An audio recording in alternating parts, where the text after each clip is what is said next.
বৈষম্য বিরোধী ছাত্র আন্দোলনের কনসার্টে গান গাইতে প্রস্তুত সবাই। নগর বাউলের James, Chirkut, Artcell, Cryptic Fate, Bengal Symphony, Sonar Bangla circus, কুড়ে ঘর, কাক তালের মতো ব্র্যান্ড। কিন্তু গান গাওয়ার মাত্র একদিন আগে নিরাপত্তা ইস্যুতে স্থগিত হয়ে গেছে সেই কনসার্ট। হঠাৎ কি ঘটল? মহা দাপটশালী বৈষম্য বিরোধী ছাত্র আন্দোলন নিরাপত্তাহীনতায় ভুগছে কেন? গত বছরের 5 আগস্টের পর থেকে তো কেউই তাদের কেশাগ্র স্পর্শ করার সাহসও পাচ্ছিল না। এখন তাহলে এমন কি হলো? এই প্রশ্ন এখন রাজনীতির মাঠে, কারণ রাজধানীতে গানের বিশাল কনসার্ট স্থগিত করেছে বৈষম্য বিরোধী ছাত্র আন্দোলন। এই কনসার্টের নাম দেওয়া হয়েছিল রিবিল্ডিং দ্য নেশন, মানে রাষ্ট্রের পুনর্গঠন। পুরনো বাণিজ্য মেলার মাঠে 22 ফেব্রুয়ারি হওয়ার কথা ছিল এই কনসার্ট, কিন্তু আয়োজনের সব কিছু চূড়ান্ত করেও কনসার্ট স্থগিতের নেপথ্য কারণ নিয়ে চলছে জল্পনা কল্পনা। কেউ বলছেন জাতীয়তাবাদী ছাত্র দলের সাথে চরম বিরোধ তৈরি হওয়ায় নিরাপত্তাহীনতায় ভুগছে বৈষম্য বিরোধী ছাত্র আন্দোলন। কেউ কেউ বলছে কনসার্ট স্থগিত রাখা এই সংগঠনের ভেতরেই উদার এবং বামপন্থী ছাত্র সংগঠন থেকে আসা ছাত্র নেতাদের দমিয়ে রাখার কৌশল। আবার কারো কারো ধারণা, জুলাই আগস্টের অভ্যুত্থানে ক্ষমতাচ্যুত আওয়ামী লীগ ছাত্রলীগের চোরাগোপ্তা হামলার ভয় পাচ্ছে বৈষম্য বিরোধী ছাত্র আন্দোলন। গত কয়েকদিন ধরে মুখোমুখি বিএনপির ভাতৃপ্রতিম সংগঠন জাতীয়তাবাদী ছাত্রদল আর জামায়াতে ইসলামীর সহযোগী সংগঠন ইসলামী ছাত্র শিবির। কয়েকটি শিক্ষা প্রতিষ্ঠানে ছাত্র দলের সাথে সাধারণ শিক্ষার্থীর ব্যানারে সংঘাতে জড়িয়েছে বৈষম্য বিরোধী ছাত্র আন্দোলন ও ছাত্র শিবির।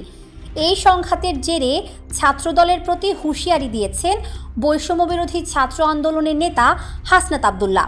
বলেছেন, ছাত্রদল বাড়াবাড়ি করলে তাদেরকেও নাকি নিষিদ্ধ সংগঠন ছাত্রলীগের মতো পরিণতি ভোগ করতে হবে। এদিকে ছাত্রদল নেতারা বলে আসছেন, বৈষম্য বিরোধী ছাত্র আন্দোলনের নামে ছাত্র শিবিরের কর্মীরাই ছাত্র দলের সাথে সংঘাত তৈরি করছে। হাসনাত আবদুল্লাহর হুমকিকেও তারা শিবিরের শেখানো কথা বলে ধরে নিয়েছে। তাই ছাত্রদলও পাল্টা হুমকি দিয়ে রেখেছে, তাদের সাথে বাড়াবাড়ি করার ফল ভালো হবে না।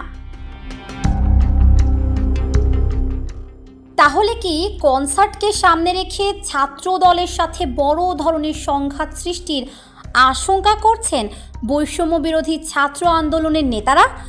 এমন সংঘাত হলে বৈষম্য বিরোধী ছাত্র আন্দোলন সামাল দিতে পারবে না, এটি বুঝতে পেরে কি কনসার্ট স্থগিত?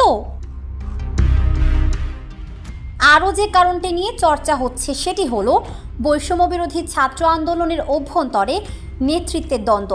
গত বছর কোটা সংস্কার আন্দোলন শুরুর পর এতে যোগ দিয়েছিল বাম, ডান ও ধর্মভিত্তিক ছাত্র সংগঠনগুলোর নেতাকর্মীরা।